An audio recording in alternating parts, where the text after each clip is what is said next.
Então, o Ícaro me marcou nesse post aqui e eu quero comentar essa interação e explicar algumas coisas. Então, acompanhe agora. Então, curiosamente, eu estava de fato querendo comentar algo sobre essa interação com o Ícaro. Eu comentei com ele da possibilidade de a gente gravar um diálogo, uma conversa sobre temas da sociedade, de família, etc. E ele me perguntou, né, pra quê? E eu falei assim, pela gratuidade da coisa, porque é bom a gente gravar coisas, conversar e divulgar. E é curioso, porque eu estava realmente pensando em comentar sobre isso. Por que ler romances? Por que ler literatura desse tipo? Quer dizer, qual a finalidade de lermos literatura? Eu acho que o Ícaro foi muito preciso na crítica pessoal que ele faz, no sentido de, quando ele lê um livro de literatura, ele não sente que está lendo uma coisa útil. E essa impressão ela é muito correta. E tem a ver, inclusive, com a interação que nós tivemos, né?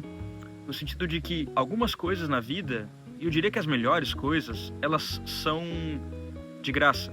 Elas têm um sentido de gratuidade, porque elas não têm uma finalidade prática. Se você parasse para pensar qual que é a finalidade prática de ter filhos, por exemplo, ou qual que é a finalidade prática de você amar alguém para sempre, ou qual que é a finalidade prática de você rezar para Deus. Quer dizer, rezar para Deus às vezes tem finalidade prática, porque às vezes Deus resolve problemas bem práticos para nós.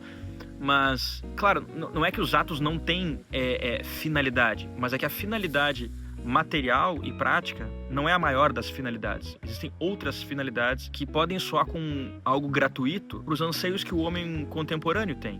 Então, o que isso tem a ver com literatura? Tem a ver que, de fato, um livro, um romance, ele não vai te dar nenhuma solução prática para a sua vida. E existe algo que nos faz ser humano, que é simplesmente o gosto e o amor por uma coisa.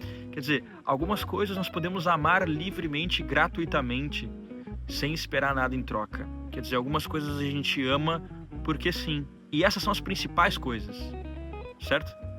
Que mesmo que talvez em um momento da nossa vida não faça sentido prático amá-las e querê-las, a gente segue fazendo. Isso, por incrível que pareça, tem a ver com esse amor pela literatura e pelos livros, porque essas obras, elas nos colocam em contato com a alma de outra pessoa, de um outro escritor ou de um outro personagem.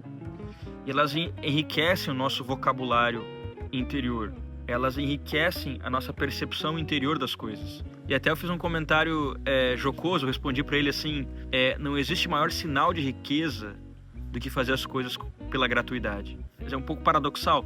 A expectativa de que tudo que você se interessa tem que ter uma finalidade que vai melhorar a sua vida de maneira prática, te deixar mais rico ou melhorar alguma coisa da sua vida, no fim das contas não é o maior sinal de riqueza. Inclusive, se você extrapolar e pensar até materialmente, quer dizer, um sujeito que tem muito dinheiro, ele pode se dar a liberdade de fazer as coisas de modo gratuito, porque não está mais tão desesperado por construir um patrimônio. Mas, claro, essa é uma compreensão, digamos assim, própria do old money, né? Própria dos caras que, de repente, têm muito dinheiro por gerações.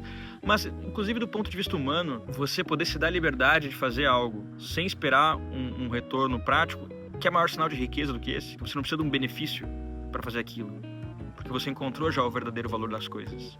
Então, no final das contas, olha que curioso. Não existe, de fato, uma explicação prática do porquê você deveria ler livros de literatura. E é exatamente por isso que você deveria ler eles.